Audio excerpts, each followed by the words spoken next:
시간에 같이 우리 은혜 받을 말씀은 마태복음 11장 16절 말씀부터 19절 말씀입니다. 우리 한 절씩 같이 교독하겠습니다. 이 세대를 무엇으로 비유할까? 비유컨대 아들들이 장터에 앉아 제 종물을 불러 이르되 우리가 너희를 향하여 피리를 불어도 너희가 춤추지 않고 우리가 슬퍼 울어도 너희가 가슴을 치지 아니하였다 함과 같도다. 요한이 와서 먹지도 않고 마시지도 아니하매 그들이 말하기를 귀신이 들렸다 하더니 인자는 와서 먹고 마심에 말하기를 보라 먹기를 탐하고 포도주를 즐기는 사람이요 세리와 죄인의 친구로다 하니 지혜는 그 행한 일로 인하여 옳다함을 얻느니라. 아멘. 사랑의 아버지 감사합니다. 하나님 간밤도 주 안에서 우리를 보호하시고 쉬게 하시고 또한 생명을 연장시켜 주시며 새한 날을 통해서 하나님의 은혜의 때를 하나님 누릴 수 있는 귀한 시간 허락하시니 감사합니다. 먼저 미명 시간 하나님 앞에 먼저 찬양하며 경배하오니 이 시간도 하나님 말씀을 통해서 우리에게 큰 은혜를 더해 주시고 하나님의 말씀에 생명의 은총을 하나님 영광으로 나타내게 하옵소서. 함께 하심을 주님 감사합니다. 예수님의 이름으로 기도 올려옵나이다. 아멘. 할렐루야. 하나님은 여전히 오늘도 말씀을 통해서 우리에게 말씀하십니다. 그러므로 하나님의 말씀을 받을 때 하나님의 음성으로 받는 귀한 마음의 자세가 된다면 여러분 심령같이 좋은 밭이 될 것이고 그 말씀이 생명이고 능력이고 치유고 그 다음에 응답입니다. 축복입니다. 그러므로 하나님 말씀이 여러분 심령밭에 떨어져서 30배, 60배, 100배 결실을 통해서 24년도에 여러분 정말 좋은 열매, 풍성한 열매들이 여러분 간직이 되기를 주의 이름으로 축원합니다. 할렐루야. 우리는 지난 시간에 7절 말씀부터 15절 말씀으로 말미암아 같이 은혜를 나눴습니다. 7절 말씀부터 예수님께 대해서 사실은 요한에 대한 요해를 풀어주기 위한 예수님의 배려라 그랬어요. 왜냐하면 요한이요 제자들을 보내가지고 뭐라 그랬습니까? 아니 당신이 진짜 메시아입니까? 아니면 우리가 다른 메시아를 기다려야 됩니까? 라고 제자들로 말미암아 예수님께 찾아와 질문을 던졌어요. 그때 예수님께서 야 본대로 그렇게 가서 말해. 여러분 세례 요한의 그 질문은요 상당히 우리로 입장해 본다면 의구심을 가질 수밖에 없는 이유가 그렇게 예수님을 체험했고 예수님을 증거하는 자기라고 얘기했던 그가 지금 예수님 앞에 그렇게 질문을 했다는 것은요 상당히 의아심을 가질 수밖에 없다 이 말입니다.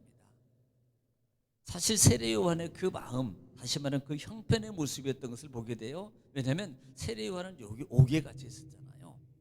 그런데 그 당시에 세례 요한의 입장에서 볼 때는 자 메시아가 오면 병도 고치고 그 다음에 많은 문제들 해결해. 그런데 옥에 갇힌 자를 놓아주며 이 말씀을 그가 기억하고 있었던 거예요. 그러면 자기를 풀어줄 줄 알았어요. 예수님의 권능을 통해서 자기를 옥에서부터 끌어내고 해방시켜줄 줄 알았는데요. 그 일은 안 하시고 계속 복음 증거하고 십자가 말하고 병 고치고 그 일만 하고 다녔어요. 그러니까 그 부분에 대해서 이 세례 요한이 의구심을 가진 거예요. 그리고 그렇게 질문한 겁니다. 자, 그리고 제자들을 보냈어요. 그 다음에 예수님에는 항상 많은 무리 있었잖아요. 무리들이. 그런데 그 무리들이 세례 요한에 대해서 오해를 할까 봐서 지금 예수님께서 그 세례 요한을 변론해 줬다 이 말입니다. 야, 세례 요한은 그런 사람 아니야. 정말 선지자, 이 시대의 마지막 구약의 선지자야. 이 선지자보다 더 큰 선지자가 없고 이 선지자보다 더 훌륭하고 믿음 좋은 선지자가 없어. 사실 그 부분을 얘기합니다. 그리고 난 다음에 살짝 던지는 말씀이 천국은 침노하는 자일 거야.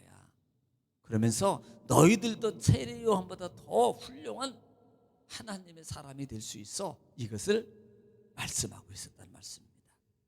여러분이 주신 사명을 제대로 감당하고 믿음으로 감당하고 영적 눈을 떠서 정말 감당함으로 천국을 침노하는 여러분 되시기를 주님 축원합니다. 자, 오늘은 16절부터 19절 말씀을 통해서 같이 은혜를 나눌 건데요. 자, 16절부터 보면은 이렇게 시작해요. 이 세대를 무엇으로 비유할까?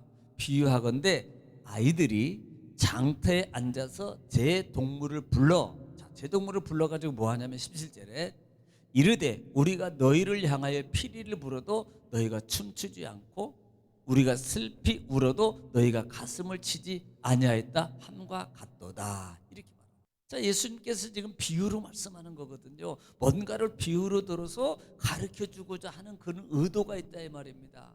자, 장터에 앉아서 어린 친구들이 장터에 앉아서 지금 소꿉장난하는 거예요. 근데 누구를 불러요? 자기 친구들을 불러가지고 이 장터에서 소꿉장난 놀이를 하고 있는 그 장면을 말하고 있다 이 말이에요. 그런데 그 당시 그 보면은요, 자, 한 편과 두 편이 있어요. 그 친구 불러가지고 두 편으로 나눠가지고 지금 소꿉장난을 하는데, 지금 첫 번째 뭐 합니까? 우리가 피리를 부른 거예요. 막 피리를. 그런데 그 아이들이 춤을 안 춰요. 또 반대로 우리가 막 곡을 합니다. 곡을 하는데요, 그 아이들이요 반응이 없습니다. 곡을 하면 자기 따라서 아이고 한다든지 막 슬피 운다든지, 아이고 뭐 이제 가면 언제 오나 막 이렇게 해야 되는데 이걸 안 하는 거예요. 여러분, 뭘 의도하는지 우리는 지금 감이 오잖아요. 사실 그 당시뿐이겠습니까? 지금도 옛날 아이들이나 지금 아이들의 습성의, 놀이의 습성을 보면요, 우리는 뭘 말할 수 있어요? 그 시대적 상황을 알 수 있어요. 과연 우리가 60년대나 70년대 뭐 고무줄놀이, 그다음에 특별히 여성분들이 고무줄놀이 할 때 불렀던 노래들이 뭐예요? 대부분 방공노래였어요. 방공노래. 뭐 그다음에 뭐 또 노래 중에 꼬마야 꼬마야 땅을 짚어라 막 이런 것도 있었고요. 고무줄 할 때도 뭐 이런 것도 있고. 그러니까 그런 그 시대적 아이들의 그 문화 놀이는요, 그 시대적 상황을 보고 또 하나 뭘 봐요? 그 가정을 봐요. 가정을 본다니까. 그러니까 어떤 아이들은 막 여보 밥상 차려서 밥 드세요. 네 알았어요. 막 그런데요, 가정에 문제가 있나는요, 가정 차리면 나가지고 여보 밥 드세요. 그러면 뭐야 이게 반찬이 막 발로 차고, 그게 뭐예요? 자기 집 보는 거예요. 자기 집. 자기 집 가정사를 그대로 드러내 보이는 거잖아요. 삶을 볼 수 있는 게 그 당시에 아이들의 놀이 문화였다 이 말입니다. 자, 그러면 지금 이 아이들이 그렇게 놀이 문화를 하고 있는데 그 반응적인 요소를 볼 때 이것은 결국은 예수님께서 그 시대적 환경 문화, 아이들의 문화를 통해서 뭘 지적하고 있는 거예요? 영적 무감각이라. 그들은 영적 무감각 상태가 있었다는 거예요. 무반응 상태입니다. 다시 말하면요, 이들이 세례 요한이나 그다음에 예수님의 복음을 전할 때, 즉 예수님이 예를 들어서 세례 요한이 회개하라 독사의 자식들아 회개하라 천국이 갖고 왔느니라 막 외치는데도요, 그 시대에 바리새인이나 서기관들은 무감각했고, 그 시대에 많은 사람들도 미친놈이야 저거 이런 거예요. 이렇게 이런 상태라 이 말이에요. 예수님의 복음을 증거해도요, 많은 무리들 또 바리새인과 서기관들이 이 영적 상태가 바로 이런 모습이에요. 절로 관심이 없습니다. 다른 데만 관심이 있어요. 땅의 것만 관심이 있습니다. 야, 저 사람이 막 대단해. 와 대단해. 우와 대단해. 진짜 저 사람이 메시아인가? 라고 말하지만 그들의 본 내심에는 뭐만 관심이 있어요? 육적 용심. 야, 뭔가 좀 해결해야 되겠지? 바로 이거예요. 내 건 해결받을 수 있겠지? 나도 부자 될 수 있겠지? 이것도 해결되겠지? 뭐에 관심했어요? 영에는 전혀 무감각하고요, 무관심하고요, 오직 자기 육적 이익적 관계만 관심 있는 겁니다. 여러분, 이게 뭐예요? 오늘 이 시대의 많은 무리들의 모습입니다. 어떻게 보면 내 모습을 보고 있는지도 모른다 이 말이에요. 입으로는 주여 말하고 입으로는 할렐루야 말하지만 진짜 실제적 영적 삶의 내 모습은요, 진짜요 하나님 사랑보다 땅의 것에 다 관심을 갖고 있는 내 모습인지도 모른다 이 말입니다. 우리는 이 말씀 속에서 우리의 신앙의 자태의 모습을 다시 한번 하나님 앞에 비춰봐야 돼요. 그리고 나를 봐야 됩니다. 여러분, 소크라테스가 너 yourself, 너 자신을 알아라 그러잖아요. 아니, 이것은 소크라테스가 말하기 전에 이미 하나님이 우리를 향해서 말한 말씀이에요. 자기를 볼 줄 아는 영적 눈을 좀 열어라는 거예요. 나를 볼 줄 모르고 오직 있으면 예수님이 남 얘기하지 말고 네 눈에 있는 들보부터 빼, 남에 있는 티부터 얘기하지 말고 네가 가지고 있는 들보부터 제거하고 말해. 그냥 남의 그 조그마한 것을 막 너 잘못하고 저렇게 해, 저렇게 하고 있어. 아이고 저렇게 하고 있어. 저렇게 하면 안 되지. 세상에 저렇게 하고 무슨. 여러분, 자기 있는 들보부터 빼라고. 자기를 못 본다니. 이 부분을 예수님께서 지적하고 있는 거예요. 여러분, 그분입니까? 18절 말씀에 요한이 와서 먹지도 않고 마시지도 아니하며 그들이 말하기를 귀신이 들렸다더니 19절에도 인자는 와서 먹고 마시며 말하기를 보라 먹기를 탐하고 포도주를 즐기는 사람이요 세리와 죄인의 친구로도 하니 지혜는 그 행한 일로 인하여 옳다함을 얻느니라. 이렇게 말합니다. 무슨 말이에요?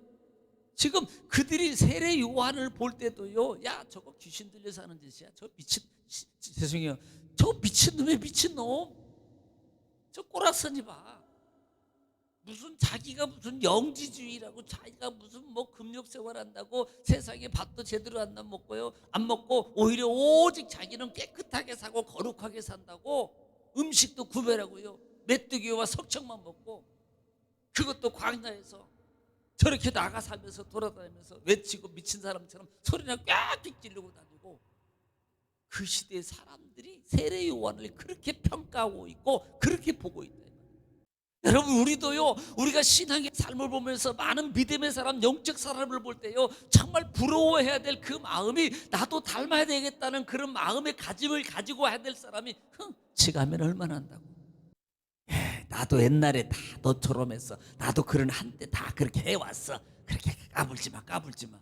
여러분, 그러면 안 되는 거예요. 그 모습 보면서 내가 지금 옛날에 잘했지만 못하고 있는 내 모습을 봐야 되고, 내 모습을 보면서 하나님 앞에 회개할 줄 아는 마음을 가져야 되고, 그렇게 잘한 사람이 있으면 나도 함께 샤고 마음을 가지고 그들과 동조하고, 나는 못하지만 기도도 협력하고, 이런 마음을 가져야 되는 거예요. 자기는 못하고 비난하고 이러면 안 된다는 말입니다. 오히려 자기를 보면서 회개해야 돼요. 아버지, 저도 옛날에 그랬지만 지금 저는 뭡니까? 정말 나약한 내 모습을 보면서 하나님 죄송합니다, 아버지 너무 죄송합니다, 가슴을 치면서 회개하고 통곡해야 되는 거 아니냐 이 말이에요. 예수님을 보면서도요, 자 그렇게 영적 무지함입니다. 그렇게 하나님의 능력을 행하고 제자들과 세리들과 같이 하고 있는 그 모습을 보면서요, 야 이래 예수님은 욕심꾸러기야, 세상의 탐심 속에 사는 사람이야, 그렇게 말하고 있는 거예요. 왜? 예수님이 죄인을 부르는 것이 아니고요, 예수님은요 세리들하고 밥 먹고요, 세리들하고 같이 하고요, 없는 사람 약한 사람들하고 같이 어우러서 밥 먹고 하니까요. 여러분, 이게 예수님의 메시아에 하신 목적 아니에요. 그들을 사랑하는 하나님의 사랑의 표현이 아니냐 말입니다. 그것을 보지 않고요, 그 겉모습만 보는 거예요. 겉모습. 여러분, 영적 깨달음이 있고 영적 눈이 열려져야 됩니다. 영적 마음의 눈이 열려지면 우리가 거듭나지 않으면 하나님 나라를 볼 수가 없어요. 우리가 거듭나지 않으면, 우리가 변하지 않으면 똑같은 데도요 꽃같게 보고요, 똑같은 데도요 비관하게 보고요, 정말 뭔가 마르고 뭔가 말씀이 내게 와서 조금 이렇게 찔르는 말씀이 오면요, 그 말씀을 정말 기쁨으로 감사보로 받는 게 아니고요, 뭔가 좀 이렇게 마음에 좀 이렇게 엉어리진 마음으로 받는 그 모습을 가지고 있는 모습을 볼 때, 여러분 우리는 어떻게 해야 되냐? 우리는 영적 무감각한 모습을 봐야 돼요. 왜 그래요? 이들 다 하나같이요, 말씀의 권세와 말씀의 예비하심에 말씀의 예언된 말씀을요 바로 알지 못하고 있어요. 그리고 그들이 영적 속에서 영적으로 자꾸 사모하고 영적으로 자꾸 뜨려고 하고 영적으로 싸우려고 하면 그들이 영이 자꾸 열려지는데, 그건 오히려 여러분 갈구하지 않고 그걸 더 찾지 않고요, 오히려 육 속에서 아직도 벗어나지 못해요. 그래서 너희가 구습을 쫓는 옛사람을, 썩어져가는 욕심, 구습을 쫓는 옛 욕심, 그 모습을 벗어버리고, 벗어버릴 때 자꾸 던져야 돼요. 아, 그런 마음이 있구나, 사단이 내 마음 떠나가라 던져버릴 때 거듭남이 일어나는 거예요. 벗겨지는 겁니다. 새 사람을 입는 거예요. 영적 눈이 열려져요. 영적 마음이 생깁니다. 영적 눈, 영적 귀가 열려질 때 영적 마음의 바탕이 되게 돼 있고요, 그 마음 바탕에 하나님 말씀이 떨어지면 바로 기적이 일어납니다. 할렐루야. 그렇게 이루시면 충분합니다. 오늘 정말 사랑하는 성도 여러분, 오늘 우리는 어떤 눈, 어떤 귀, 어떤 마음을 가지고 하루하루를 살아가고 있어요. 우리는요 정말로 바른 마음을 가지고 살아야 돼요. 아니, 영의 마음으로 자꾸 품으려고, 하나님, 성령님 내 마음에 와주세요. 내 생각을 붙잡아 주세요. 내 입술을 붙잡아 주세요. 내 눈을 붙잡아 주세요. 내 귀를 붙잡아 주세요. 그래서 내가 어떤 상황 속에도 하나님 내 욕심을 이기게 하시고, 하나님 내가 오직 하나님 믿음의 말을 하게 하시고, 하나님의 뜻을 위해서 내가 힘쓰고 애쓰며 싸우는 하나님 내가 되길 원합니다. 내가 14년도에 영적으로 승리해서 정말 내가 당당하게 하나님 한번 간증하고 싶습니다. 하나님 한번 찬양하고 싶습니다. 라고 여러분 갈망하면서 날마다 싸워서 여러분 승리하는 여러분 되실 수 있으면 축원합니다. 오늘 이 시간도 하나님 말씀 붙잡고요. 하루를 하나님께 맡기고 여러분 앞에 기도하는 여러분 되시기를 주님으로 축원합니다. 이 시간에 다시 한번 기도하겠습니다. 주여, 거룩하시고 자비로우신 아버지, 은혜와 사랑을 주님 감사합니다. 하나님께서 우리를 사랑하시고 오늘도 말씀을 통해 우리에게 큰 은혜와 은총을 허락하신 아버지 감사합니다. 주여, 아버지 호라바사라바사 신나라 카라레르바사 데레케라레르바사 아버지 와라마 카바라바나라레르바